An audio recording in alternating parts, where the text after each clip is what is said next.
안녕하세요. 꼬이빠입니다. 자, 오늘 시간은 우리 강도에 대해서 논점을 잡고 공부를 하기로 했었죠. 자, 절도 국수를 좀 드셨나요?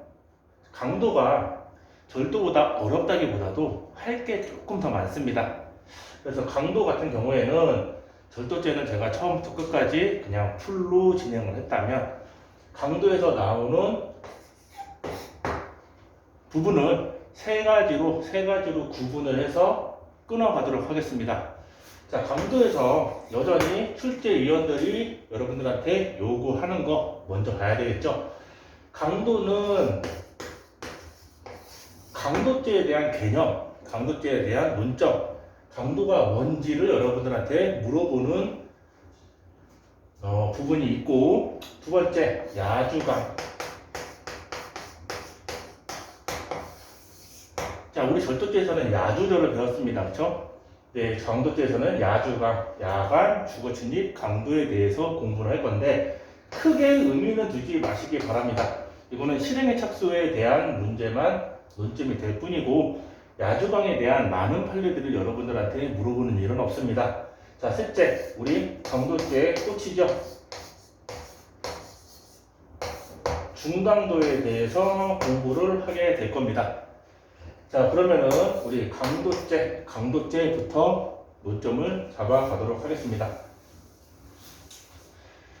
자, 우리 강도죄는요, 구성 요건을 조금 아셔야 돼요. 강도죄 구성 요건이 뭔가요?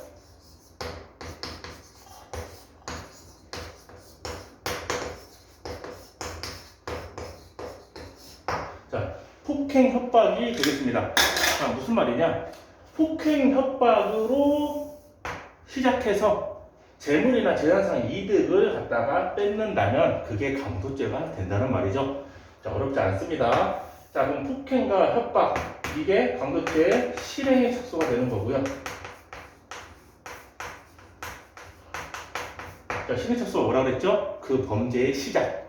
아시겠습니까? 그럼 폭행과 협박으로 시작해서 재물이나 재산상의 이득을 뺏는다면은 그게 강도가 될 겁니다. 자, 그런데 여기에서 우리가 좀 짚고 넘어가야 될 것들이 있습니다.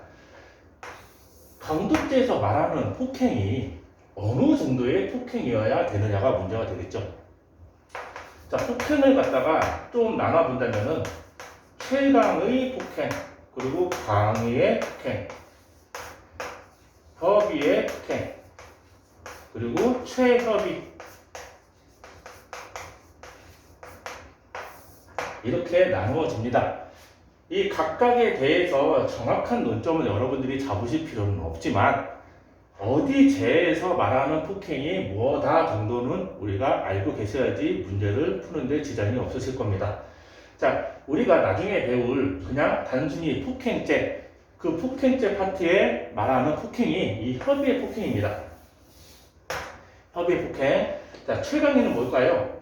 넓게, 많이 넓게 본다. 강의는 그냥 넓게 보겠다. 협의는 좀 좁게 보겠다. 최협의는 아주 좁게 보겠다가 되겠죠. 자, 협의의 폭행이 우리가 일반적으로 말하는 폭행이 됩니다. 폭행죄에서 말하는 협의의 폭행이 되겠습니다. 자, 그러면 폭행죄에서 말하는 협의의 폭행이 어느 정도의 폭행이냐? 이거는요, 일체의 유형력 행사라고 보시면 돼요. 말이 어렵습니까? 유형력이 뭐냐면은 움직임을 말하는 겁니다. 아셨어요? 직접 사람을 때리거나 때리려고 손을 헛스윙을 한다든지 이런 것들, 일체 유형력, 움직임을 보인다면은 그냥 폭행이 된 겁니다. 아시겠습니까? 그럼 협의의 폭행을 일체의 유형력의 행사로 기본적으로 중심을 좀 잡아두시고, 우리 광의의 폭행은 어디서 배우게 될까요? 공직방에서 배우게 될 겁니다. 공무집행 방해죄. 자, 여러분들이 조금 공부를 좀 이상하게 하신 분들은 이거에 대해서 한 번씩 걸려요. 무슨 말이냐? 자, 강도죄 뭐 있어야 돼? 폭행 협박. 말 잘합니다. 자, 강간죄 뭐 있어야 돼? 폭행 협박. 말 잘합니다. 자, 공직방 뭐 있어야 돼? 이렇게 물어보면은 딱 막혀요. 왜? 공무집행 방해, 무슨 방해? 방해가 필요한가? 이런 고민을 하고 하시게 돼서 그렇습니다. 결론 먼저 말씀드리면은 공무집행 방해죄 구성요건 이것도 폭행 협박입니다. 아시겠습니까? 그러면 공직방해 폭행 협박이 광의의 폭행이더라. 아셨어요? 그러면 광의의 폭행은 우리 일치 유형력보다 조금 넓게 본다고 그랬죠? 그래서 직접이나 간접이라는 말을 씁니다. 직접, 간접. 자, 간접까지 조금 넓게 봐버렸네요. 자, 쉽게 말해서, 자, 경찰관을, A라는 놈이 경찰관을 두들겨 팼다고 칩시다. 그러면은, 우리 직접 두들겨 팼으니까는 공무집행방해죄에서 말하는 폭행이 맞죠. 자, 근데 A라는 놈이 지구대 문을 잠가놨더니 지구대 문을 부수듯이 막 발로 차고 때립니다. 이해하셨나요? 경찰관을 직접 때렸나요? 아니죠. 자, 간접적으로 폭행이 이루어져도 공무집행방해죄에서 말하는 폭행에는 해당하더라. 그러면은 앞으로 다시 돌아가서 A가 B를 직접 유형력 행사한 게 아니라 대문 바깥에서 대문을 발로 찼다. 이거는 폭행죄에서 말하는 폭행에 해당할까요? 안 되겠죠. 그러니까 결론은 뭐냐? 폭행이 어느 정도의 폭행으로 어떠한 죄가 구성 요건에 해당하는지 안 하는지 구분하실 수 있어야 된다는 겁니다. 아시겠습니까? 자, 최강의 폭행은 굉장히 넓게 보는 겁니다. 그렇죠? 여기서 말하는 직접 간접이나 유형력 행사는 사람에 대한 걸 얘기하고요. 최강의는 더 넓게 보기 때문에 사람과 물건까지도 보게 됩니다. 우리가 최강의 폭행을 보는 파트는 뭐 내란죄라든지 소유죄 정대가 될 겁니다. 아시겠어요? 자, 근데 지금 강도죄를 공부하는데 최강의, 광의, 협의의 폭행에도 강도라는 단어가 등장하지 않았죠. 강도는 우리 최협의의 폭행을 말합니다. 최협의의 폭행에는 강도와 강간 이런 것들이 있습니다. 자, 무슨 말이냐? 광의는 사람을 직접 또는 간접으로 해도 폭행이 된다고 보는 거고요. 협의의 폭행은 일체 유형력, 그렇죠? 간접적으로는 안 됩니다. 그 사람에 대한 일체 유형력 행사가 있어야지만 우리가 폭행죄라고 합니다. 자, 그렇다면 제일 좁게 보는 강도나 강간의 최협의의 폭행은 뭘 말하는 걸까요? 자, 쉽게 말씀드리면은 어떠한 사람한테 머리를 한 대 쳤다 아니면은 딱밤을 한 대 때렸다. 이거는 폭행죄에서 말하는 폭행에는 해당할까요? 그러겠죠? 일체 유형력 행사니까. 그런데 강도죄에서 말하는 폭행에는 해당할까요? 딱밤 한 대 때리고 100만 원을 내놔라. 그렇지 않겠죠? 무슨 말이냐? 강도나 강간은요, 폭행을 했다 그래가지고 구성요건에 해당한다고 보지 않습니다. 다시, 강도나 강간은 폭행으로서 어떠한 것을 요구하는 게 따로 있어요. 그게 뭘까요? 강도의 폭행은 한거불능이나 한거불능할 정도가 돼야 돼요. 강간도 마찬가지로 한거불능하거나 현저히 곤란할 정도가 돼야 됩니다. 그 정도가 되지 않는다면 강도나 강간죄에서 말하는 폭행에 해당하지 않는다고 합니다. 아시겠습니까? 그러니까 강도에서 말하는 폭행의 정도는 뭐다? 최협의의 폭행이다. 아시겠죠? 이 최광의 이거 공직방 할 때 다시 한번 언급을 드릴 거고요. 내란죄 할 때 다시 한번 언급을 드릴 겁니다. 그런데 이거 자체는 시험 문제에 어렵게 나오지 않아요. 그냥 기출 지문의 한 지문으로 등장을 할 겁니다. 내란죄 파트에서 내란죄란 최강의의 폭행을 말하며 이런 식으로 등장을 할 거고요. 아시겠습니까? 공직방에서 폭행이란 직간접이다 이런 식으로 등장을 할 겁니다. 자, 이거는 각 파트 나오면은 다시 한번 언급을 하는 걸로 하고요. 제가 강간죄 설명드릴 때 이 강도죄 최협의의 폭행을 기억하고 계시는지 다시 한번 언급을 하도록 하겠습니다. 아시겠죠? 자, 그러면 강도는 폭행 협박이 돼야지 강도의 시작이 되는 거고, 재물이나 재산상 이득을 갖다면 강도죄가 기수가 된다는 말입니다. 아시겠습니까? 자, 그런데 방금 전에 우리 폭행 협박이 실행의 착수, 강도의 시작이라고 설명을 드렸어요. 근데 이 부분에서 기초에서 물어보는 것들이 꽤 생겼습니다. 그쵸? 자, 첫째, 폭행 협박으로 항거 불능하거나 항거 불능할 정도가 돼야 된다고 말씀드렸는데, 여기에서 뉘앙스를 조금 잘 보셔야 돼요. 폭행 협박을 해서 꼭 딱실신이를 기절, 항거를 아예 못하게끔 다운을 시켜야 된다, 그런 말이 아닙니다. 그럼 무슨 말이냐? 폭행이나 협박의 정도가 항거 불능할 정도의 폭행이면 된다는 거지, 꼭 폭행을 해가지고 항거 불능할 상태를 현실적으로 만들 필요가 없다는 말이에요. 기출로 정말 자주 나오는 질문이죠. 다시, 강도는 폭행을 해서 항거 불능 상태를 현실적으로 만들 필요가 없습니다. 폭행의 정도, 폭행의 그 범위가 항거 불능할 정도의 폭행이면 된다라는 말이에요. 아시겠습니까? 그럼 우리 기출로는 어떻게 표현할까요? 현실적으로 항거 불능 상태가 되어야 한다. OX, X가 되겠습니다. 아셨습니까? 두 번째,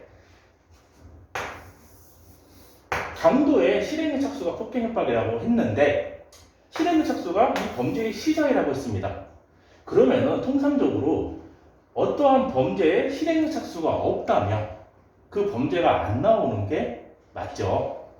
그런데 강도나 강간죄에서는요, 이거를 갖다가 좀 틀어버립니다. 무슨 말이냐?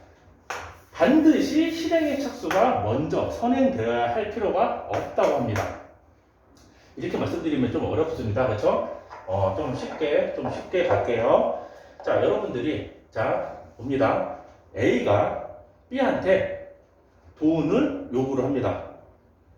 근데 B가 성인인데 주머니에 1,500원밖에 없었어요. 그 1,500원을 뺏긴 다음에 이 B한테, 야, 성인이 돈이 이것밖에 안 갖고 다녀? 하면서 그때부터 좁히기 시작합니다. 이거 강도일까요? 아닐까요? 이거 강도 맞습니다. 도로 결론은 뭐냐? 실행의 착수가 범죄의 시작은 맞는데, 이 폭행협박 실행의 착수가 반드시 재물이나 재산상 이득을 보는 거에 선행할 필요가 없다는 거예요. 강간죄에서도 한 번 더 언급을 드릴 겁니다. 강간죄 같은 경우에도 폭행협박이 실행의 착수, 범죄의 시작이고, 삽입을 하면은 기수가 됩니다. 그런데 삽입을 해놓고 폭행협박한 것도 강간으로 봤죠. 그 사례는 우리 강간죄에서 설명을 드리도록 하고요. 이거 반드시 명심해 주셔야 됩니다. 아셨습니까? 강도의 실행의 착수가 폭행협박, 범죄의 시작은 맞습니다. 하지만 폭행협박이 반드시 재물이나 재산상 이득보다 선행되어야 될 필요 없다. 정말 자주 나오는 기출 질문이기 때문에 꼭 잡고 가시기 바랍니다. 아시겠죠?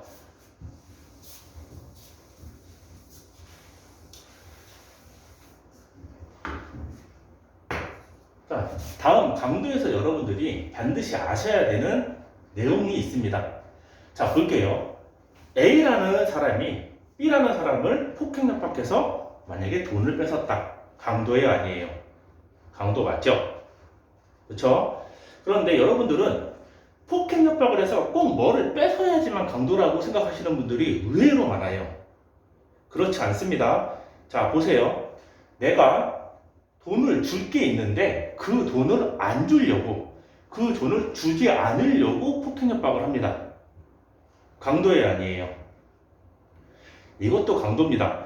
결국에는 내가 줘야 될 돈을 안 주려고 폭행협박해서 그거를 뺏은 거예요, 안 뺏은 거예요? 뺏은 거죠. 다시 한번, 꼭 폭행협박을 해서 뭔가를 재물이나 재산상 이득을 뺏어야지만 강도가 되는 게 아닙니다. 줘야 될 게 있는데 그거를 안 주려고 폭행협박하는 것도 강도예요.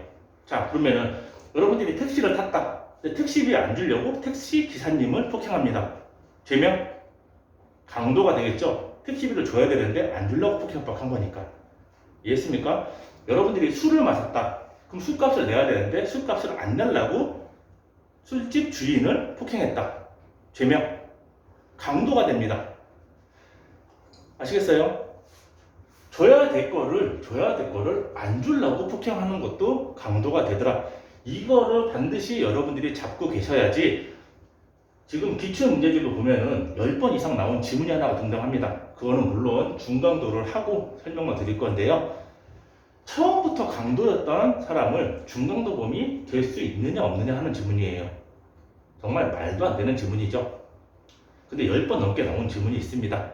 그거는 우리 중강도를 거치고 설명을 드리도록 하겠습니다. 자, 다시 한번 볼게요. 강도 뭐라고요?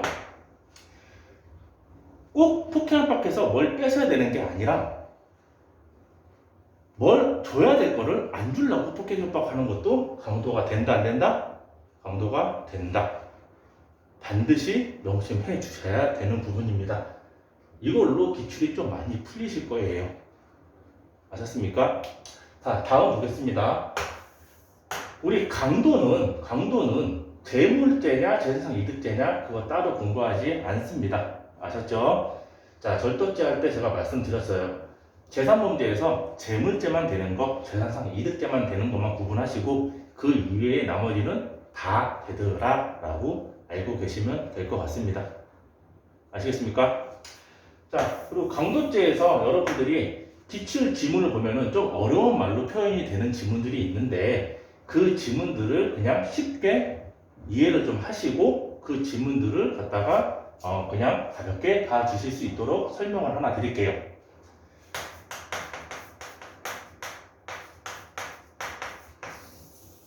이겁니다. 자, 폭행협박해서 재물을 뺏는 거는 여러분들 틀리지 않아요.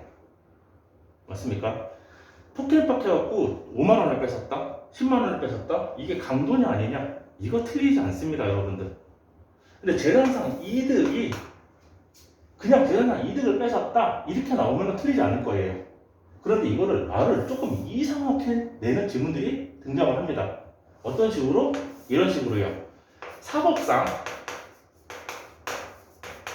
권리관계가 무효다. 이전이 되지 않는다. 이런 지문이 등장을 할 거예요. 이런 걸 갖다가 재산상 이득이 맞냐 틀리냐라는 지문이 등장을 할 겁니다. 그럼 여러분들 어려워하지 마세요. 자, 꼭 이해는 판례로만 가지고 하는 게 아니니까는 제가 설명드린 거 좀 잘 이해해 주시기 바랍니다. 자, A가 B를 폭행협박합니다. 자, 강도죄 시작됐죠? 그 상태에서 B한테 집문서를 뺏어요. 됐습니까? 자, 생각해 볼게요. A가 B를 폭행협박해서 집문서를 뺏었다. 그럼 이 집이 B 거에서 지금 A 거로 집이 갔습니까? 아니죠. A의 집이 되려면 등기소 가서 이전 등기라는 걸 해야 될 거예요. 집문서를 줬다고 해갖고 이 집이 A 명의로 바뀌지 않습니다. 이해했습니까? 그러면 A가 등기소 가기 전에 B가 경찰한테 신고를 한다던가 아니면은 B가 뭐 등기소 가서 저 A한테 강도당한 거예요. 이거는 집문서 A가 갖고 가는 건 무효입니다. 이렇게 해서 A가 결국 A 명의로 이전 등기 집을 가지지 못했습니다. 못 먹었다고 합시다. 됐습니까? 그때 이 집문서만 뺏은 거, 이거 재산상 이득으로 갔냐라는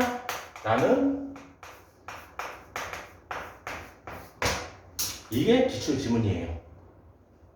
이해했어요? 이거 집문서만 뺏은 거 재산상 이득이 아니라 맞습니다. 그래서 강도죄가 돼요. 집이 넘어간 게 아니라면서요. 근데 어떻게 재산상 이득을 본 거죠? 자, 사기죄, 횡령죄, 강도죄 어디 파트에서나 제가 절도죄에서 한번 언급을 드렸었는데 재산범죄에서 가장 중요한 단어가 기회라고 말씀드렸죠. 이 기회를 얻는 것도 이득을 본 거다 안 본 거다? 본 거답니다. 아시겠어요? 이렇게 보면 아무것도 아닌 거예요. 아무것도 아닌 건데 우리 기출주문에 권리 관계가 이전되지 않는다고 해도 재산상 이득에 해당한다 안 한다? 사법상 무효인 거 이거 재산상 이득에 해당한다 안 한다? 이렇게 물어볼 겁니다. 여러분들한테. 아무것도 아닌 지문이에요. 그냥 집문서 이렇게 생각하시면 됩니다. 한 가지 예를 더 드려드리자면 A가 술을 마시고 B를 폭행에 박혀갖고 B 카드로 결제를 하게 만들어요. 이해했습니까? 카드를 긁었어요. 근데 B가 경찰관한테 이제 신고를 한다던가 카드 회사에다가 저 강도 당해가지고 카드를 제 의사랑 상관없이 강요에 의해서 긁었습니다. 이런 식으로 사건을 갖다가 기록을 신용카드 회사에다가 첨부를 하고 그러면은 카드 비용을 지불 안 할 수도 있습니다. 자, 그때 카드를 폭행에 박혀갖고 긁게 만든 이 사람 강도가 안 될까요? 강도가 됩니다. 재산상 이득으로 본다, 본다. 다 같은 논점이에요. 아시겠습니까? 이 재산상 이득 문제는 우리 그 말이 조금 어렵게 나오는 지문밖에 없으니까는 그거를 갖다가 꼭 좀 잡고 가시기 바랍니다.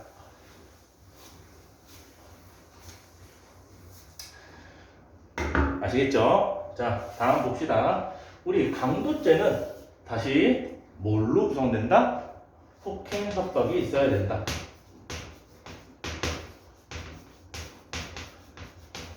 그러면 죄수론을 좀 볼게요. 폭행 협박은 강도의 구성요건이에요, 아니에요? 구성요건 맞죠? 그쵸? 그러면 좀 더 보겠습니다. 강도를 하기 위해서는 뭐가 필요하다? 폭행과 협박이라는 게 필요하더라. 됐습니까? 그러면 얘를 강도죄로 처벌한다면 폭행이나 협박죄로 따로 물어요, 안 물어요? 묻지 않죠. 그렇죠? 강도죄 안에 포함되는 구성요건이기 때문에 강도죄에 흡수가 돼버립니다. 그래서 강도죄로만 처벌받아요. 강도가 하기 위한 필수적인 행위였으니까. 그런데 감금이라는 걸 해서 강도를 합니다. 됐습니까? 자, 강도하기 위해서 반드시 감금이 필요한 구성요건인가요? 아니죠.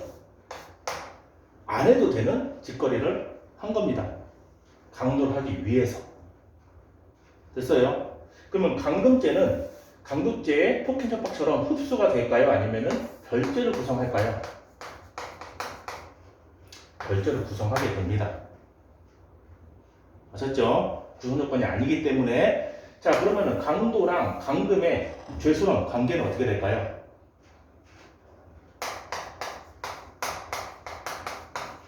상상적 경합이 될 겁니다. 왜요? 자, 절도죄에서 제가 말씀드렸죠. 우리가 강도는 제가 나중에 알려드릴 딱 한 개의 지문 빼고는 무조건 행위로 봅니다. 한 개의 행위 수재면은 상경, 수 개의 행위 수재면은 실경으로 푸실 거예요. 자, 봅시다. 그러면 감금을 하는 순간 감금 안에는 폭행 협박이 내재되어 있다고 보는 게 맞습니다. 됐습니까? 그러면 감금을 할 때 폭행 협박이 내재되어 있기 때문에 강도가 시작했다 안 했다? 강도가 시작했다예요. 됐어요? 그러면은 감금하는 행위 하나로 감금죄가 완성이 돼버렸고 강도가 시작했기 때문에 행위 몇 개? 감금이라는 행위 하나. 강도가 시작되는 강도라는 죄와 감금죄, 수우죄 이렇게 나오게 돼요. 그래서 상상적 경합이 됩니다. 두 죄의 관계는요. 아시겠습니까? 자, 감금을 해서 강도를 했어요. 감금 왜 했습니까? 강도하려고. 그러면 돈까지 다 뺏었대요. 그럼 풀어줘야 돼요? 안 풀어줘야 돼요? 풀어줘야 되죠? 근데 안 풀어줬답니다. 계속 감금을 하고 있대요. 그러면 이 감금은 강도를 하기 위한 감금입니까? 아니죠. 강도랑은 전혀 관계없는 새로운 감금이 됩니다. 됐습니까? 그러면 이 강도와 계속 감금한 이 감금의 죄수로는 어떻게 될까요? 이거는 실형이 돼버립니다. 실체적 경합범이 돼버려요. 왜? 행위 몇 개? 강도하는 행위 하나. 그 강도 끝났죠? 끝난 다음에 감금을 했으면은 그냥 하나의 새로운 감금이 돼버리는 거예요. 그러면 수개의 행위, 수우제, 실형이 돼버리는 겁니다. 이거 헷갈리시면 안 돼요. 강도를 하기 위한 수단으로 감금을 했다면 구속 요건이 아닌 감금이기 때문에 쓸데없는 짓을 했다. 그러니까 별죄를 구성한다. 됐습니까? 감금을 하는 순간 폭행협박이 내재되어 있기 때문에 강도가 시작된 거다. 그래서 두 개의 관계는 상경이다. 강도가 끝난 다음에 계속 감금한 거는 강도를 위한 구속 요건이 아니더라. 강도를 위한 수단이 아니더라. 그러면은 하나의 그냥 독립적인 감금이 돼버려요. 그러면은 두 개의 죄수로는 실형이 된다는 거죠. 이해하셨습니까? 이해하셨을 거라고 믿고 다 같은 논점입니다. 다 같은 논점이고 우리 테스트 한번 해볼게요. 이제 강간으로 우리 강도 배웠으니까 됐습니까? 그럼 강간의 구속 요건은 뭐다? 폭행, 협박이다. 똑같죠? 그러면은 강간죄로 처벌을 하면은 폭행협박죄를 묻힌다 안 묻힌다? 묻혀버립니다. 흡수가 돼버려요. 구속 요건이라서. 그런데 강간하려면 반드시 감금을 해야 되나요? 아니죠. 또 쓸데없는 짓거리 한 거예요. 맞습니까? 똑같아요. 강도랑 이 둘 관계 상경. 되셨습니까? 한 번 더 할게요. 기출 지문에 많이 등장을 하는데 다 같은 논점이에요. 어떠한 죄의 구속 요건은요, 그 죄로 처벌을 하게 되면은 그 구속 요건의 내용들은 흡수가 돼버립니다. 그럼 우리 업무방해죄 아직 안 배웠는데 업무방해죄 기출 많이 나오니까 업무방해죄로 보겠습니다. 업무방해죄. 지금 설명하는 거 몰라도 됩니다. 자, 업무방해죄 행위태양이 뭘까요? 구속 요건에 허위사실 유포, 또 위계, 위력일 겁니다. 근데 우리 기출지문에는 어떻게 떠요? 식당 주인은 폭행해서 업무를 못하게 방해했대요. 폭행이 허위사실 유포인가요? 위계인가요? 위력인가요? 아니죠. 그럼 이거는 업무방해죄 행위태양이 아닌 놈이 끼어 들어간 거네요. 그럼 폭행은 이 업무방해죄와 별도로 별죄를 구성한다 안 한다? 한다가 돼요. 구성 요건이 아니라서. 다 똑같은 논점입니다. 하나하나 암기하지 마시고 논점으로 접근을 하시면은 많은 문제들이 풀려요. 자, 이해하셨으라고 믿습니다. 자, 그러면 강도죄 우리가 폭행협박 실행의 착수와 그렇죠? 지금까지 설명한 죄수로 강도죄에서 그냥 기본적으로 물어보는 것들 이런 것들을 지금 터치를 했습니다. 어렵지 않았죠? 맞죠? 근데 강도죄의 꽃은 중강도예요, 사실. 그렇죠? 중강도죄에서 이제 좀 생각해야 될 게 좀 많아집니다. 아시겠죠? 자, 다음으로 우리 강도 그 다음에 뭐 물어본다 그랬어요? 주강. 야간 주거침입 강도를 여러분들한테 물어볼 겁니다. 근데 야주강 자체를 물어보진 않아요, 여러분들한테. 야주강 문제가 등장을 하면은 둘 중에 하나일 겁니다. 하나는 실행의 착수 시기를 언제 인정했냐라는 판례 부분. 또 하나는 야주강의 객체를 물어볼 거예요. 근데 야주강의 객체는 사실 이제 중요도가 많이 떨어졌습니다. 왜? 우리 절도죄에서 원래는 뭐 항공기가 빠지고 뭐가 들어가고 야주강에서는 뭐 자동차가 빠지고 뭐가 들어가고 이렇게 헷갈리는 부분이 있었기 때문에 출제가 가끔씩 됐었는데 우리 절도죄에서 항공기가 객체로 들어와 버리는 바람에 이제 출제 비중이 좀 떨어졌어요. 그러니까 비교할 게 없으니까. 아시겠습니까? 그러면 야주강에 대해서는 우리가 결국 한 가지만 물어본다고 보시면 돼요. 뭐? 실행의 착수. 자, 아까 우리 강도죄 실행 착수 언제라고 그랬죠? 폭행 협박이라고 그랬죠? 맞습니까? 근데 절도죄로 볼게요. 야주절의 실행착수가 언제였어요? 야간에 언제? 주거 침입할 때가 실행착수로 받습니다. 그쵸? 그럼 야주강은 야주절에서 요것만 바뀐 거예요, 사실. 맞나요? 그러면 야간에 주거에 침입해서 강도를 했답니다. 됐습니까? 그러면 야간에 주거 침입했을 때, 야주절처럼 주거 침입했을 때 실행착수를 인정하는 판례가 있고요. 아, 무슨 말이냐? 강도의 실행착수는 폭행협박인데 폭행협박을 빼놓고 어떻게 강도를 말할 수가 있냐? 야간에 주거에 침입한 거 상관없다. 강도의 실행착수는 폭행협박이니까는 우리 폭행협박 시에 실행착수가 인정된다라는 판례가 있습니다. 여러분들이 많이 보셨어요, 이거는. 그쵸? 이거 무슨 판례예요? 자, 시아버지 헛개찜 판례죠? 맞습니까? 대청마루 밑에 다 잠들 때까지 숨어 있다가 시아버지가 헛개침하니까는 걸린 줄 알고 도망을 갑니다.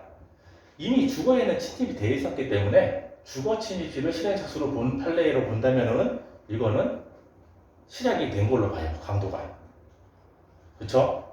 이 판례는 뭘까요? 뭐 일명 동정령 판례라고도 하는데 아주 화려하게 줍니다. 지문에서 강도를 하려고 칼까지 들고 들어갔는데 강도는 안 하고 강간만 하고 나왔다. 그때 이 판례는 폭행협박이 강도를 위한 폭행협박이 없었기 때문에 강도죄가 실행착수 없었다고 보는 판례예요. 자, 근데 이거 시아버님 뭐 헛개찜 판례다, 뭐 동정령 판례다 그렇게 암기하시지 않습니다. 왜? 시아버지라고 줘버리면은 누구나 다 아는 지문이 되는데 용어를 자꾸 바꿔요. 출제자들이 요즘에는 뭐라고? 그냥 인기척이라고 나올 수도 있고요. 맞습니까? 용어는 어떻게 바꾸든지 출제위원 마음이기 때문에 키워드는 따지 않습니다. 아셨죠? 키워드는 따지 않고 내용을 봅니다. 됐습니까? 자, 그러면은 주거에 침입했을 때 실행착수를 인정하는 우리 이 판례와 폭행협박시를 실행착수로 인정하는 이 판례만 구분해 주신다면은 야주강 문제는 어렵지 않게 소화를 하실 수 있으실 겁니다. 다만 이 판례를 조금 우리가 공부를 할게요. 자, 이 판례가 나오면은 칼까지 들고 강도할 생각으로 이 집에 침입합니다. 그런데 하려고 했던 강도는 안 하고 강간을 해버려요. 맞습니까? 그러니까 강도하는 고의, 강도의 수단으로 폭행협박이 없었기 때문에 강도에 대해서는 시작한 적이 없다고 해버려요. 판사가. 근데 이거를 갖다가 방금 전에 설명한 거를 뭐 하려고 또 말씀하시니까 이거 죄명이 나올 수가 있어요. 죄명. 이 문제는 죄명도 가끔씩 나옵니다. 기출로. 맞습니까? 그러면 칼 들었어요. 맞아요. 그리고 강도로 하려고 들어갔는데 강도는 시작했다 안 했다? 안 했다. 폭행협박이 없었으니까. 됐어요? 근데 칼 들고 강간을 했어요 안 했어요? 했죠? 그럼 특수 강간죄가 성립을 할 거고요. 여기서 끝나면 안 되기 때문에 제가 이거 설명드리는 거예요. 칼을 들고 강도를 하려는 고의를 가지고 들어간 거는 맞아요 아니에요? 맞죠? 그래서 강도 예비죄까지 인정을 합니다. 예비는 강도의 실행착수 전 단계죠. 맞습니까? 자, 제가 예비 음모에 대해서 따로 정리를 해드릴 거예요. 예비가 뭔지, 음모가 뭔지. 아셨죠? 자, 음모 문제는요, 사실 어렵지 않습니다. 음모 문제가 만약에 단독으로 출제되면은 제가 어떤 단어가 있으면은 맞는 지문으로 나올 거고 어떤 단어가 없으면은 틀린 지문으로 나올 거다. 이렇게 말씀드릴 거예요. 아셨습니까? 예비도 따로 잡아 드릴 거고요. 자, 이해되셨나요? 죄명, 강도 예비와 특수 강간죄가 성립을 하게 됩니다. 됐습니까?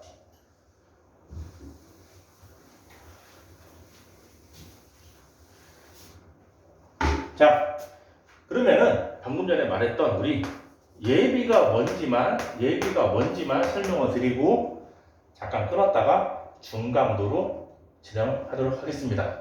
중강도는 좀 집중해서 보셔야 되니까는 잠깐 중간에 쉬는 거예요. 아셨죠? 자, 예비죄가 뭐냐? 결론 먼저 말씀드리면은 외부적으로 준비하는 행위를 말해요. 그러니까 내심의 의사, 내가 어떤 범죄를 해야지 이런 거 아닙니다. 아셨습니까? 외부적으로 준비하는 행위를 갖다가 예비라고 하는데, 자, 통상적으로 보면은 예비라는 죄는 좀 중한 범죄들한테만 좀 붙어요. 그 살인 예비, 강도 예비, 내란, 통화 이런 것들 아셨죠? 예비죄가 이제 되고 안 되고 국가적 법익, 개인적 법익, 사회적 법익을 나눠서는 제가 따로 정리를 한번 할 거고요. 예비가 뭐다? 외부적으로 준비하는 행위. 그러면 살인이라고 칩시다. 살인을 하려면 뭐 필요해요? 뭐 회칼을 산다던가, 식칼을 산다던가, 낚싯줄을 산다던가, 밧줄을 산다던가 이런 게 예비 행위예요. 내가 쟤를 죽여버려야지? 이거는 예비가 아닙니다. 그럼 이게 음모냐? 아, 그것도 아니에요. 얘가 음모에 대해서 제가 따로 잡아드린다고 했습니다. 그냥 하지 마세요. 일단 예비가 뭐다? 외부적으로 준비하는 행위가 예비더라. 그러면은 여기서 중요한 논점을 하나만 설명하고 쉬겠습니다. 예비할 때 어떠한 죄에 대해서 예비를 할 때 그 어떠한 죄에 대한 고의가 필요하냐? 필요할까 안 필요할까요? 필요합니다. 자, 무슨 말이냐? 자, A가 B를 죽일 생각이 원래 없었어요. 횟집에서 회 자르는 칼 용도로 회칼을 사가지고 회 장사를 하는 사람입니다. 그런데 손님과 시비가 붙어서 우발적으로 그 회칼로 찔러 죽인 거예요. 살인죄는 맞다고 치고 살인 예비가 될까요? 안 되겠죠? 그 사람 죽이려고 산 칼이에요? 아니에요. 무슨 말인지 이해합니까? 그러니까 근데 A가 사람을 죽이려고 칼을 샀어요. 그러면 살인을 하기 위한 고의로 그 칼을 준비한 거예요, 아니에요? 맞죠? 그때는 살인 예비죄가 됩니다. 그러면 결론, 예비죄를 물으려면은 그 죄의 고의가 이씨 외부적으로 준비하는 행위가 있어야 되는 거다? 맞습니다. 이해하셨습니까? 됐습니까? 어떠한 도구를 사용했다고 예비죄가 무조건 되는 게 아니에요. 그 죄를 범할 고의를 가지고 준비하는 행위를 갖다가 우리가 예비죄라고 할 겁니다. 아셨죠? 나중에 한 번 더 언급을 드리겠지만 예비죄에서 우리 하나 조금 명심해야 되는 게 우리 강간죄. 원래 강간죄는 예비 처벌 규정이 없었습니다. 옛날에는. 근데 생긴 지 얼마 안 됐죠. 그렇죠? 이게 시대적으로 좀 변화가 일어나서 그래요. 불과 한 10년, 15년 전만 해도 여성분들이 그때는 사람이 아니라 부녀였으니까 여성분들이 강간을 당하면은 신고도 못했어요. 수치스럽다고. 결혼돼야 되는데 이제 손가락질 받는다고. 할머니 같으신 분들은 더하죠. 강간한 강간범이 잘못한 게 아니라 여자가 치마를 저렇게 짧고 입고 다니니까, 가슴을 다 드러내놓고 다니니까, 행실을 어떻게 했으면 이런 식의 표현들을 많이 하셨어요. 근데 지금은 시대상 여성의 지위가 많이 올라왔죠. 그러다 보니까는 이제 강간 범죄가 그만큼 중요해졌다는 거예요. 아까 말씀드렸습니다. 좀 중한 죄일수록 예비죄가 다 있다라는 일단 생각만 하시고, 맞죠? 강간죄가 옛날에 비해서 지금 많이 중한 범죄가 돼버렸다, 성범죄가. 그래서 예비 규정이 생겼구나 정도만 알고 계시면 될 것 같습니다. 자, 잠깐 화장실 갔다 오시고 잠깐 쉬었다가 우리 강도죄 꽃 중강도에 대해서 공부를 하도록 하겠습니다. 감사합니다.